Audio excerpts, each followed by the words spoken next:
Peoples party इस मेहनत में, इस कोशिश में इनके साथ देंगे, मगर साथ साथ हम ऑपोजिशन से अपील करते हैं कि आप भी अपना किरदार अदा करें। बाकी आपका जो भी इश्यू हो, कैदी नंबर 804 जो भी हो, वो सियासत आपका हक है, वो आप करते रहे, वो पाकिस्तान पीपल्स पार्टी एतराज में। लेकिन जहां तक ये पाकिस्तान और दहशतगर्द का मुकाबला है, ये पाकिस्तान और बैनुल अक़वामी साजिशों का मुकाबला है, तो ऑपोजिशन को भी अपना किरदार अदा करना चाहिए। कोई एक जमात, कोई एक सूबा ये दहशतगर्दों और उनके पीछे जो आलमी कुव्वतें हैं उनका मुकाबला नहीं कर सकता। मगर अगर हम सब एक हो जाते हैं, एक होके मुत्तहिद हो जाते हैं,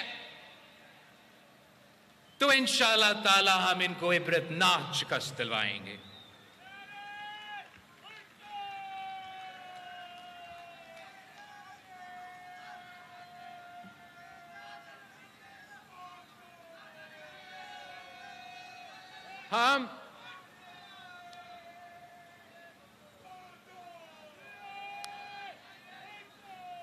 मैं जानता हूं कि आप कौन सा इशू के बारे में सुनने चाह रहा हूं, मैं इस पे आ जाऊंगा, थोड़ा इंतजार कीजिए।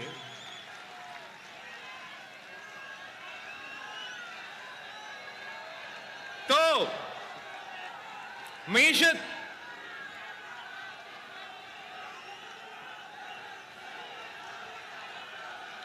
आपका तरक्की, मुल्क का तरक्की, मुआशी तरक्की से मुंसलिक है। कुछ तो एक दो बातें पहले ही करूंगा, वो बात करूंगा तो आप चले जाएंगे, पहले मैं दूसरी बातें। तो जहां तक मुआशी एजेंडा है, अवाम को तरक्की, रोजगार, बेरोजगारी से निकाला, गुर्बत के लकीर के नीचे से निकालना, इस बात का एतराफ करते हैं, इस बात को वेलकम करते हैं कि हुकूमत वक्त का क्लेम है कि इन्होंने महंगाई पे असर हुआ है और अब महंगाई में इजाफा नहीं हो रहा है। तो पाकिस्तान पीपल्स पार्टी का भी मंशूर में ये शामिल था कि हमें महंगाई में कमी चाहिए। तो हम हुकूमत की ये जो कामयाबी है इसको वेलकम भी करते हैं और उम्मीद करते हैं कि इसका असरात पाकिस्तान के अवाम को इसका फ़ायदा हो। साथ साथ